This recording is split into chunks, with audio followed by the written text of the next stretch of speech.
sou a Aline para NA Nenhumas Alternativas. Eu já vim aqui para falar sobre O Senhor dos Anéis, Os Anéis de Poder, que é a nova série do Amazon Prime Video. E eis que vamos voltar para a Terra-média, finalmente, com uma grande produção audiovisual que vai mergulhar novamente no universo do Tolkien. Eu montei o roteiro desse vídeo com informações que eu acho que podem ser interessantes para você saber. Se você viu o título desse vídeo, coisas que você precisa saber antes de assistir a série Anéis do Poder, você deve estar pensando, meu Deus, eu vou precisar ter uma enciclopédia na minha cabeça. Não, é só uma forma de chamar a sua atenção, porque eu não acho que você tem que saber nada antes de assistir a série Os Anéis do Poder. Eu acho que ela é para ser uma série, inclusive de entrada, para quem não necessariamente conhece nada do Tolkien ou nem mesmo tem assistido os filmes de Senhor dos Anéis. Mas se você está curioso, né, e quer saber mais, gosta de saber mais sobre esses universos fantásticos, a ideia desse vídeo é oferecer um pouquinho de background, porque quando a gente começar a história de Os Anéis do Poder, muita coisa já aconteceu naquele universo e eles vão partir disso. Com certeza eles vão dar uma explicação na série também, mas vamos lá. Eu elenquei aqui coisas que eu acho que é interessante de saber do que houve antes da Segunda Era, quando vai se passar essa história de Anéis do Poder. E eu não vou aqui entrar em detalhes que eu acho que a série vai explorar, beleza? Até porque o que vai acontecer na série, a gente tem que descobrir na série, não é? Muita coisa que eu vou falar aqui nesse vídeo a gente discutiu lá na live do Clube do Livro do Silmarillion. Um papo extenso que eu tive com o Daniel ali, mas aqui nesse vídeo eu quis fazer uma coisa um pouco mais focada, um pouco mais resumida e um pouco mais direcionada para os pontos que eu acho que vão ser importantes para a série. E claro, também para os personagens que vamos ver na série. Eu vou fazer lives de cobertura acompanhando episódio a episódio da série, então quer saber mais? Continua aqui no canal, se inscreve, dá o like nesse vídeo para eu entender que vocês gostam desse conteúdo e segue a gente também lá nas redes sociais. A primeira coisa que a gente tem que entender desse universo de Anéis do Poder é que ele vai se passar em um período que é bem antes dos eventos que a gente viu lá nos filmes do Senhor dos Anéis, alguns milhares de anos antes. O Senhor dos Anéis se passa ali no final da Terceira Era da Terra-média e aqui em Anéis do Poder a gente vai tratando dos eventos que aconteceram na Segunda Era. E bom, se temos uma terceira e temos uma segunda, a gente teve uma primeira, que aconteceram várias coisas ali na Primeira Era também, que sedimentaram o mundo para como ele estará quando a série começar a contar a sua história. Mas o que aconteceu ali na Primeira Era? Quais foram os pontos importantes para a gente entender de onde vem esse mundo, de onde vem esses personagens? E no início, Deus criou o céu e a terra. Brincadeira, mas nem tanto. Vou falar rapidamente aqui como que esse mundo da Terra-média foi criado, porque eu acho que isso é um pouco importante. O Tolkien criou uma noção da criação desse mundo que é bem inspirado no cristianismo, então a gente tem o deus desse mundo, que é Ilúvatar. Ele criou alguns seres chamados Ainur, que dá pra gente fazer uma comparação com os anjos, e os Ainur, eles ajudaram Ilúvatar também a criar o mundo, e alguns deles desceram pra Terra. Os mais poderosos entre eles se tornaram os Valar. Vocês já devem ter ouvido falar dos Valar. Eles são espécies de divindades nesse mundo, mas não exatamente divindades, porque o deus é único, né? É Ilúvatar. Ainda existiram uns outros tipos de Ainur menores que também desceram para a Terra para servir os Valar, e esses foram chamados de Maiar. Guardem essa informação aí. Tem os Valar e tem os Maiar. Os Valar, eles criaram aquele lugar que são as Terras Imortais, que são citadas em Senhor dos Anéis, que se chama Valinor. É uma terra realmente próspera que é gerida ali e habitada pelos Valar, então os poderes deles protegem essa terra. É para esse lugar ali onde os elfos vão, né, quando eles pegam os navios, o Frodo, o Gandalf, a Galadriel, todo mundo, né, que pega o navio e vai para o oeste, vai para Valinor, essa terra que é protegida pelos Valar. Um desses Valar que vieram para a Terra, ele não ficou lá em Valinor fazendo coisas legais. Esse cara era um Valar meio torto, que já causava quando era Ainur, era o Melkor, e ele vem para a Terra, vem para Arda, né, que é o nome que o planeta desse universo tem, Arda, e ele começa a causar aqui, né? Ele começa a criar criaturas terríveis, os Balrogs, dragões, lobisomens, os orcs. Ele vai aproveitar depois, quando os elfos acordarem nesse mundo, porque eles também são criação de Ilúvatar, ele vai aprisionar alguns orcs, torturar e transformar eles em orcs. Esse Melkor, ele vai receber logo em seguida o nome de Morgoth, e ele vai ficar muito mais conhecido por esse nome. Morgoth é o primeiro grande senhor do escuro, o maior de todos, na verdade, e o Sauron, que na verdade era um Maiar. Lembra que eu falei que os Maiar são os Ainur que desceram, né? Os anjos que desceram, mas que tinham poderes menores? O Sauron era um comandante que servia Morgoth. Alguns dos elfos que despertaram lá na Terra-média, né, que não foram escravizados pelo Morgoth, eles foram encontrados pelos Valar, que levaram eles para Valinor e ensinaram várias coisas para eles, abençoaram eles, fizeram com que eles se desenvolvessem e tudo mais. E aí foram se dividindo os elfos. Tem uma casa dos elfos que chama Noldor, que ela é bastante importante para todos os eventos ali que envolvem os maiores acontecimentos da Primeira Era. Eles estavam lá em Valinor. Existia um grande rei dos Noldor que tinha 3 filhos, e esses filhos vão ser os líderes das casas, que vão ser bastante importantes. Tem o filho mais velho, que era o Fëanor, o filho do meio, que era o Fingolfin, e o filho mais novo, que era o Finarfin. São nomes muito parecidos. Calma aí, eles são importantes. O Finarfin, que era o caçula, ele é o pai da nossa querida, amada, idolatrada Galadriel. A Galadriel nasceu lá em Valinor. Acontece que existia uma disputa entre os 3 irmãos, principalmente porque o mais velho achava que os outros 2 estavam querendo roubar o seu posto de primogênito e de herdeiro do pai. Esse mais velho também é quem vai levar muitos dos elfos da casa dos Noldor de volta para a Terra-média para ir atrás do Morgoth, porque o Morgoth causou, inclusive lá em Valinor, ele destrói as 2 árvores que eram símbolo de Valinor, que a gente vai ver, pelo menos ter uma vista delas na série, mas eram árvores que iluminavam o mundo, não tinha sol e lua, eram essas árvores que iluminavam o mundo. Morgoth destrói essas árvores e rouba 3 pedras que tinham sido feitas pelo Fëanor, né, o mais velho aí dos irmãos, e que dentro dessas pedras, as Silmarils, por isso que o livro lá chama Silmarillion, elas tinham a luz dessas árvores dentro delas. Então imagina, ele destruiu as árvores, a única coisa que restou foi a luz que estava dentro das pedras, e ele pegou as pedras também. O Fëanor acha isso um grande insulto, pega os filhos dele e vão atrás do Melkor. Para coroar, o Morgoth também tinha matado o pai deles. Então, ele fez bastante coisa ruim ali. O Fëanor pega então todos os filhos e vai com eles para a Terra-média. O filho do meio, que é o Fingolfin, pega todos os filhos, vai também para a Terra-média. E o Finarfin, que era o caçula, ele fica lá em Valinor, mas os filhos dele, né, os 4 caras e a Galadriel vão também para a Terra-média. Só o Finarfin que fica vivendo lá em Valinor. É o cara que tomou a decisão mais correta, a meu ver. Vai todo mundo para a Terra-média para tentar enfrentar o Morgoth, trazer de volta as Silmarils e dar início aí na Terra-média um período de muitas guerras, de muitas disputas, de bastante violência,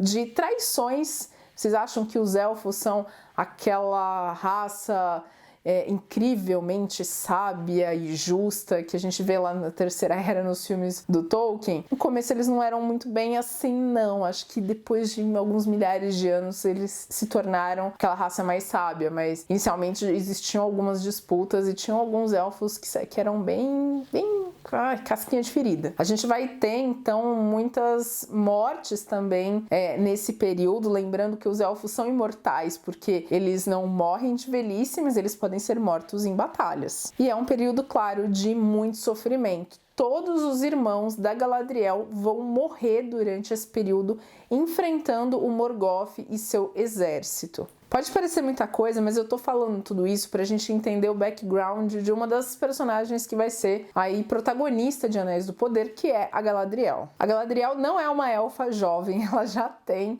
seus milhares de anos quando ela começa em Anéis do Poder, mas é legal a gente lembrar que ela nasceu nessa terra de muita prosperidade, de muita paz, que é Valinor, antes até dos homens estarem nesse mundo, porque os elfos vieram primeiro, e depois ela conheceu muita violência, muita destruição. O que eu falei aqui, ela viu a morte dos 4 irmãos dela, ela ficou sozinha, né, a única filha do Finarfin que sobreviveu, e pelo que eu percebi de todo o material promocional, essa Galadriel que a gente vai ver aqui é uma Galadriel que ainda carrega bastante marcas, bastante traumas do que ela viu, do que ela viveu, e vai ser essa personagem mais guerreira que teme o mal, porque ela sabe o que ele pode trazer para o mundo e que não vai descansar enquanto existir uma possibilidade do mal ainda estar aí. O Morgoth, ele vai ser derrotado ali na Primeira Era, o exército dos Valar enfrenta o Morgoth e derrotam ele. Ele é aprisionado, mas o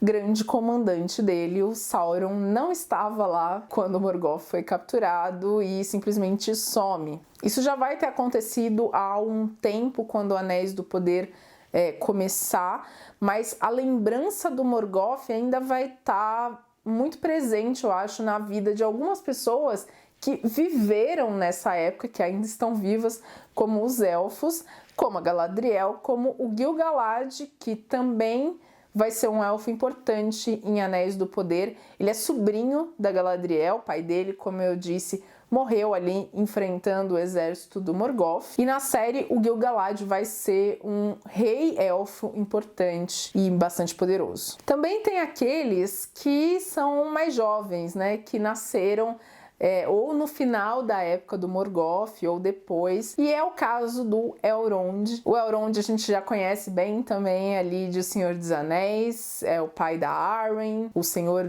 de Valfenda, mas aqui ele vai estar relativamente jovem para os padrões élficos, e o Elrond ele nasceu no final da guerra ali contra o Morgoth, então ele não vivenciou muito do que foi aquele período de sofrimento. Eu acho que é por isso, inclusive, que a gente vai ver uma diferença bem grande entre o Elrond e os outros elfos, né, o Gil-galad e a Galadriel. Ele me parece, pelos materiais promocionais, um elfo muito mais esperançoso, muito mais voltado para essa construção de um período de prosperidade, muito mais gentil e amigável. Mas eu preciso falar um pouquinho sobre os homens também, né, porque não tem só elfo nessa série. Assim como os elfos, os homens também foram criações desse deus, o Ilúvatar. A diferença é que os elfos vieram primeiro, os homens vêm depois. E claro, existe uma diferencinha básica, né, entre elfos e homens. Os homens são mortais, os elfos são imortais, então tem essa diferencinha básica. Quando os homens surgem no mundo, Morgoth já estava aqui tocando terror faz tempo. E diferente dos elfos, os homens não foram abraçados pelos Valar e protegidos, de certa forma, direcionados, né? Então, em algumas regiões da Terra-média, os homens acabaram indo, até por medo,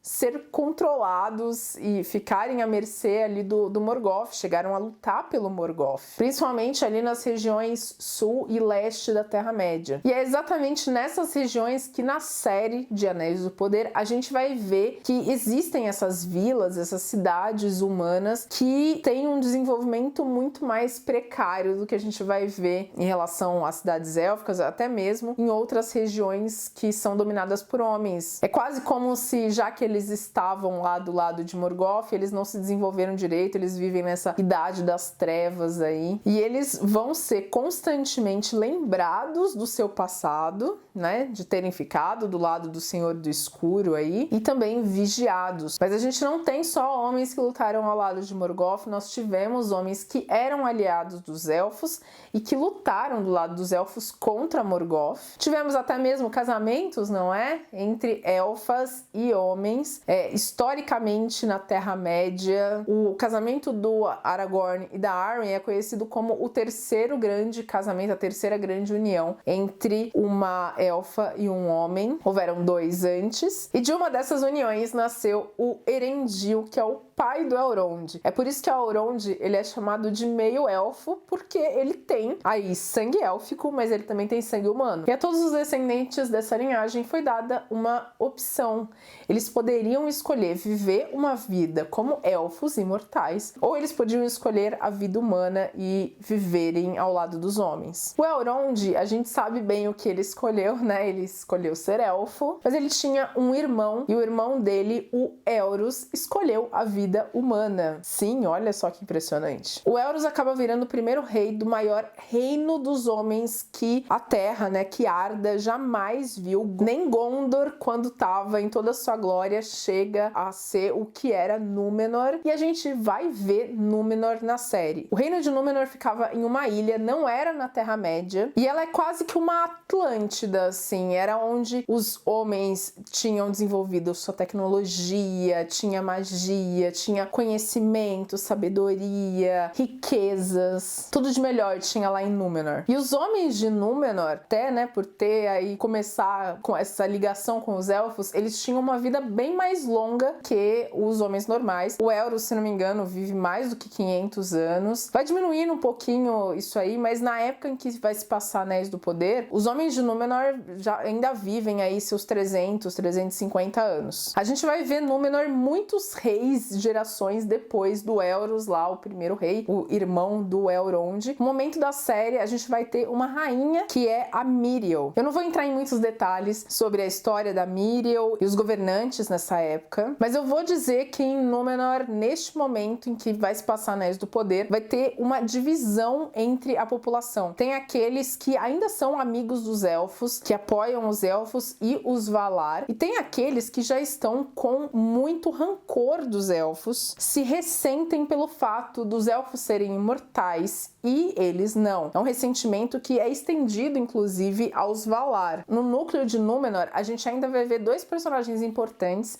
que a gente conhece de O Senhor dos Anéis, que é o Elendil e o Isildur, né? O Elendil é o pai, o Isildur é o filho. A gente sabe que o Isildur é aquele que lá no futuro vai cortar o anel da mão do Sauron na guerra em que os homens e os elfos vão se unir para derrotá-lo. E é o cara que vai ficar com o anel, né? E vai ferrar tudo lá por muito tempo. Nós ainda temos os anões, que por muito tempo não se envolveram muito nessas grandes questões da Terra-média em relação aos elfos e os homens, mas alguns deles se envolveram sim, lutaram inclusive ao lado dos elfos, e a gente vai ver um deles, que é essa grande casa do anão Durin. E a série vai mostrar uma amizade do Durin com o Elrond, uma amizade que parece que já vai causar bastante conflitos, porque existiram muitos conflitos entre os elfos e os anões na Primeira Era. Então é uma amizade que traz problemas para os dois lados, vamos dizer assim. Também tem o povo que vai dar origem aos hobbits, que são os pés peludos. Durante o período que se passa Anéis do Poder, eles ainda são um povo nômade, eles não descobriram ainda o condado, não fixaram suas raízes. A gente não sabe muito sobre eles, nem nos escritos do Tolkien sabe-se muito sobre eles, então eles vão poder explorar isso na série. E é lógico que a gente tem o Sauron. Eu falei, ele não ficou lá para ser destruído junto ou aprisionado junto com Morgoth, e ele começou a viver ali na Terra-média, obviamente que por debaixo dos panos, né? Esse Sauron da Segunda Era, da época em que se passa Anéis do Poder, ele é um Sauron que tem um corpo físico, e não só isso, ele consegue assumir muitas formas diferentes. Ele assume forma de lobisomem, ele assume forma de animais, de elfos, de homens, ele assume a forma que ele quiser. E uma das formas que ele assume é de um homem com uma fala doce, com muitos argumentos muito bons, ideias tentadoras que vão convencer muitas pessoas. Ele é bem bom na lábia, e ele vai convencer tanto entre os homens quanto entre os elfos também. Vai ser bem legal ver esse vilão que, diferente do que ele era lá em Senhor dos Anéis, que era uma força, era uma energia, né, uma entidade, aqui ele vai poder ter essa postura mais humana, mais maliciosa e mais fácil de enganar os outros também. E a gente, eu tenho certeza, porque como ele assume várias formas diferentes, eu tenho certeza que a série vai tentar dar um jeito de nos enganar e não nos revelar a identidade do Sauron. Vão tentar, né? Não sei se vão conseguir, porque com certeza os fãs vão ficar tentando apontar, esse aqui é o Sauron, aquele ali é possível que seja o Sauron também. Mas eu tenho certeza que vai ser bem legal ver esse vilão malicioso ainda, que vai estar sob uma máscara de gentileza, de bondade. Bom, é isso, bastante coisa, né? Mas eu acho que é um background interessante para vocês terem, para entrarem já tendo algumas noções do que vai ser Anéis do Poder, do que é esse mundo e onde estão pisando os personagens. Continue acompanhando a cobertura de Anéis do Poder e do universo do Tolkien com a gente aqui no canal. Obrigada por me acompanhar e até o próximo vídeo. Tchau, tchau!